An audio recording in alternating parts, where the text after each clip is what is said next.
Every empire builds upward. Every ruler measures greatness in height.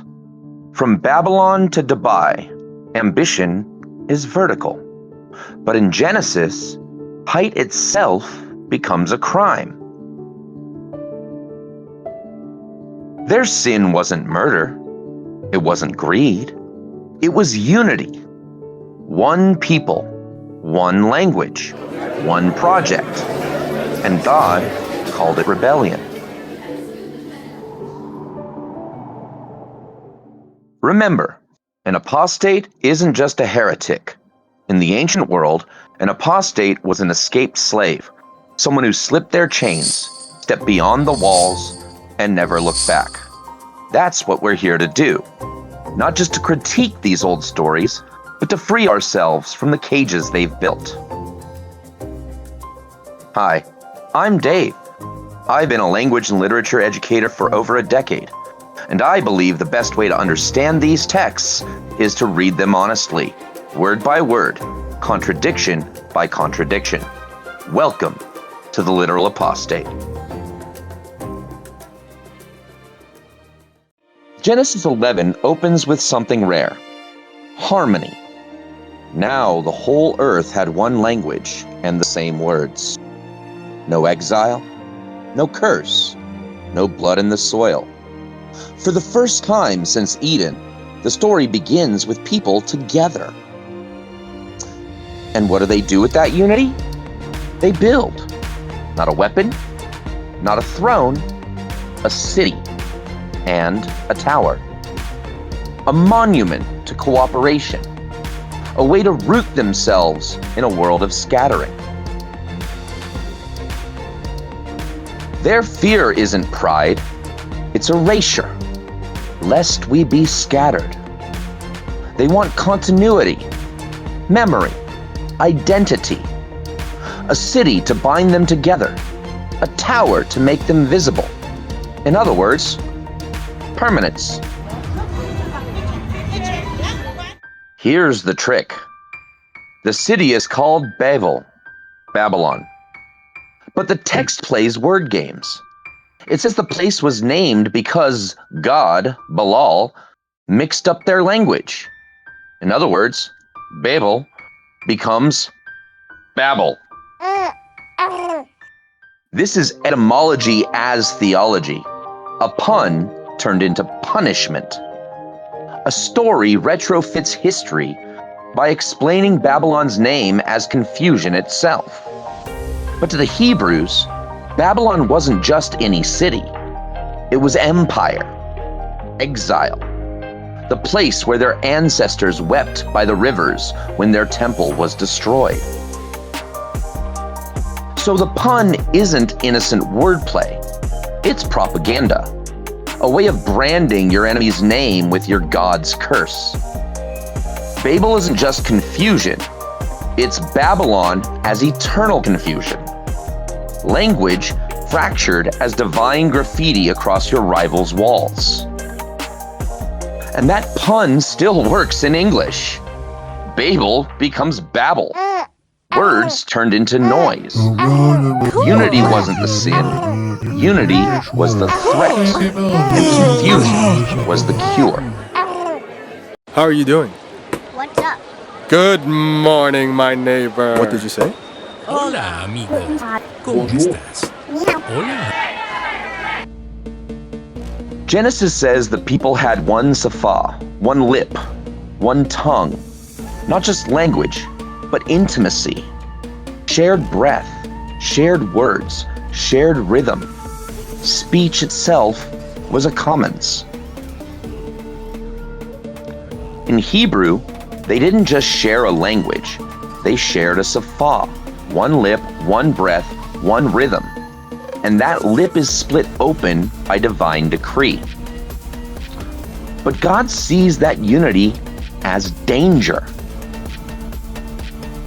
Nothing will be impossible for them. Think about that. Not rebellion, not idolatry. Possibility itself is framed as a threat. This isn't correction, It's sabotage. God doesn't punish violence, he prevents cooperation. He doesn't guide the people, he garbles them.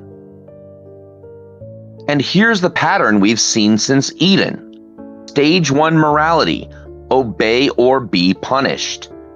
Adam and Eve, don't eat or die. Cain, obey without clarity or be cursed. The flood, obey or everyone dies. Now Babel, obey or even your language will be taken away. This is morality frozen at infancy. Obedience policed not by justice, but by deprivation. Scarcity of knowledge, scarcity of favor, scarcity of survival, and now, scarcity of speech. Genesis reframes difference as punishment. Diversity itself becomes divine sabotage.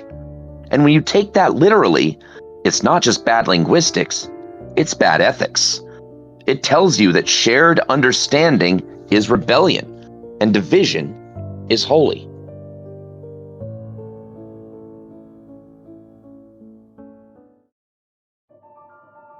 Babel isn't the only story where humans reach upward. Across cultures, height often marks holiness. Mountains, towers, ladders, stairways. But what those stories mean is radically different. Where others sanctify the climb, Genesis condemns it. In Mesopotamia, zigguratu were stairways to the gods, mountains of brick linking heaven and earth.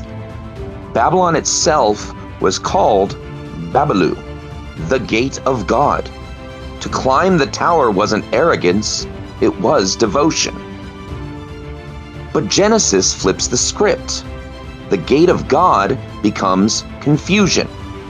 A holy stairway is recast as rebellion. In Egypt, pyramids weren't warnings, they were promises. Each mare was a stairway to eternity, lifting the pharaoh into the realm of the gods. Labor wasn't rebellion, it was devotion. Ascent wasn't punished, it was celebrated. In Greek myth, giants stacked mountains to storm Olympus. The crime wasn't unity, it was hubris, overstepping mortal limits. Mortals could invent, explore, even challenge. But crossed the line into divinity, and Zeus's lightning was waiting. Genesis punishes something else entirely. Not arrogance, not overreach, but solidarity. In Hindu cosmology, Meru anchors the universe, the cosmic mountain at its center. To ascend wasn't heresy, it was alignment with order itself. Even the gods dwell upon its slopes. Humanity climbs with them in ritual imagination. Height isn't crime, it's destiny. Among many indigenous nations, stories of the sky and height don't mark rebellion, they mark belonging.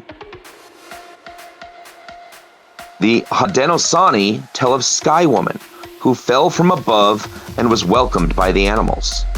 They dove together to bring up earth, spread it on Turtle's back, and made a home. But this isn't just one people's story. Across Turtle Island, variations echo. Among the Cherokee, the Lenape, the Ojibwe, the Sioux, each with its own voice, its own landscape. They're not interchangeable, but they rhyme. Different nations, shared motifs. And that's crucial. These aren't carbon copies with one master version. They're family resemblances. Independent traditions rooted in place, resonating across cultures. Other nations spoke of mountains as anchors. For the Dene, 4 holy mountains mark sacred boundaries. Not walls keeping them out, but markers holding them together. For the Lakota, Black Elk described Harney Peak as the center of the world, a meeting point of sky and land. Height wasn't crime, it was communion. To climb was to connect, to belong, to remember. In the Maya Popolvuh, a sacred ceiba tree, the Awache stands at the center of creation. Its roots pierce the underworld, its trunk anchors earth, and its branches stretch into the heavens. The climb upward wasn't forbidden, it was cosmic order itself. Roots, trunk, and branches binding all realms together. And in the Andes, the Apus, mountain spirits, were guardians. Each peak was alive, a being to honor, not a threat to silence. To ascend was to enter relationship with power, not to rebel against it. Across the Americas, height wasn't hubris, it was harmony. Towers of stone, sacred trees, holy mountains, all binding earth to sky. Genesis stands almost alone in treating ascent as rebellion. Where others saw connection, Genesis saw crime. So let's line it up. Babylon built stairways as worship. Egypt built pyramids as promises. Greece warned against arrogance. India sanctified ascent. Indigenous nations told of sky and mountains as communion. And Genesis? Genesis calls unity itself a sin. Babel isn't just about bricks. It's about words. A story where one tongue was branded dangerous and difference was imposed as punishment. That pattern didn't stay in Genesis. It echoes every time speech is fractured to keep people small. Authoritarians everywhere fear a single tongue, a united voice, so they burn, ban, and erase. Verboten, zapreszeno, Jinji. Different alphabets, same instinct. Keep words divided, and you never have to fear what they might say together. In North America, Indigenous children were forbidden to speak their languages in residential schools. Words carried in their mouths for generations were beaten out on threat of violence, starvation, exile. Entire tongues silenced in a single generation. That wasn't education, that was Babel. Confusion imposed by force, scattering families through silence. In Xinjiang, Uyghur script itself is vanishing. Signs stripped, books confiscated, letters banned, a people's tongue deliberately replaced with another. And this isn't new. In 1928, Ataturk outlawed the Arabic script for Turkish. Overnight, millions of people lost access to their grandparents' books, letters, and records. Their past was locked away in a script they could no longer read. Babel wasn't just about scattering tongues. It was about breaking solidarity. Propaganda today does the same. Divide the voices into silos. Build echo chambers. Make sure no one can understand the other. The result isn't clarity, it's noise. Confusion disguised as diversity. Babel didn't die in the desert. It lives in the algorithm. Once again, morality is frozen at stage 1, obedience and punishment. At Babel, the punishment wasn't death or exile, it was silence. Don't build too high. Don't speak too clearly. Don't unite too strongly. Step out of line, and the price is confusion. The punishment isn't correction, it's fragmentation. Obey, or your words dissolve. Obey, or your unity fractures. Obey, or your tongue itself becomes rubble. Genesis said one voice was dangerous, and rulers still believe it. They scatter, they censor, they ban, because a single chorus, understood across lines, is power they can't afford.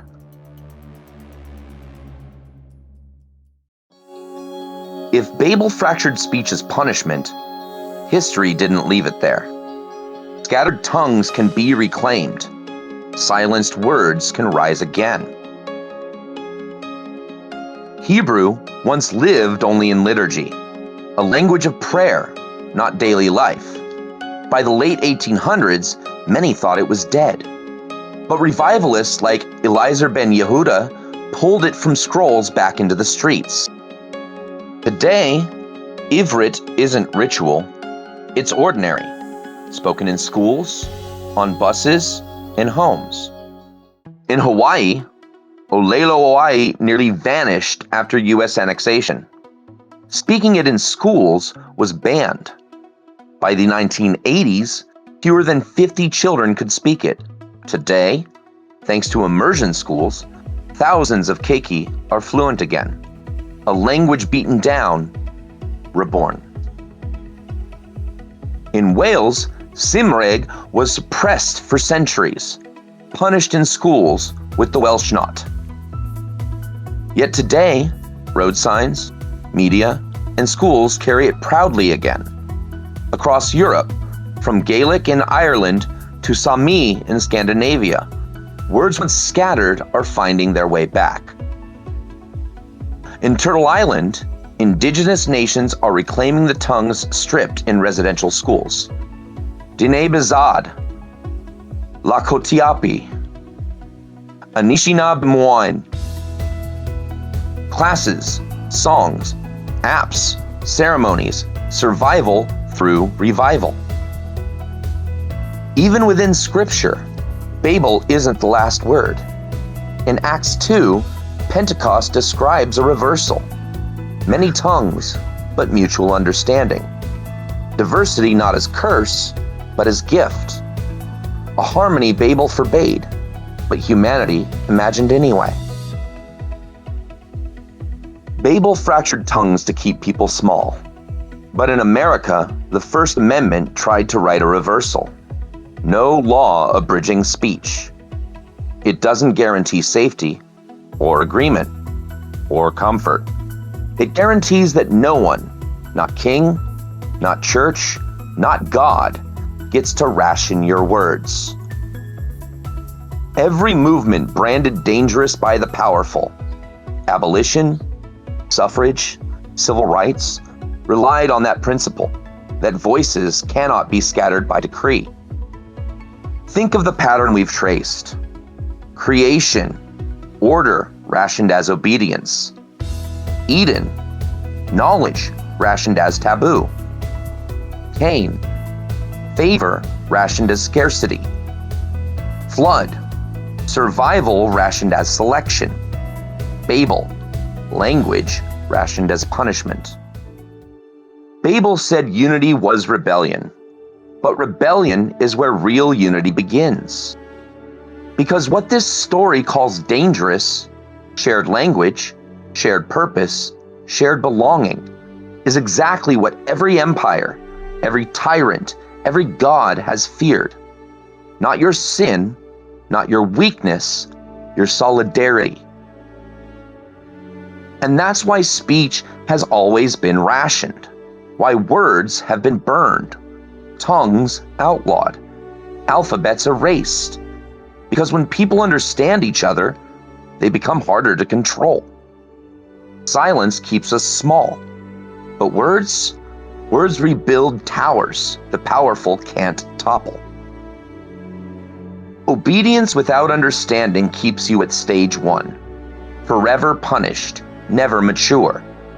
Apostasy means climbing higher, refusing to let scarcity define your worth, your survival, or your speech, choosing solidarity over silence. Every time you reclaim your tongue, every time you refuse to let your words be rationed, you take back a piece of the tower they tried to bury. You stop babbling and you start building again. Remember, an apostate isn't just a heretic. An apostate is an escaped slave, and there's no shame in running toward the truth. In the next episode, we will conclude our journey into Genesis and look at Father Abraham all the way through Joseph and his amazing Technicolor Dreamcoat.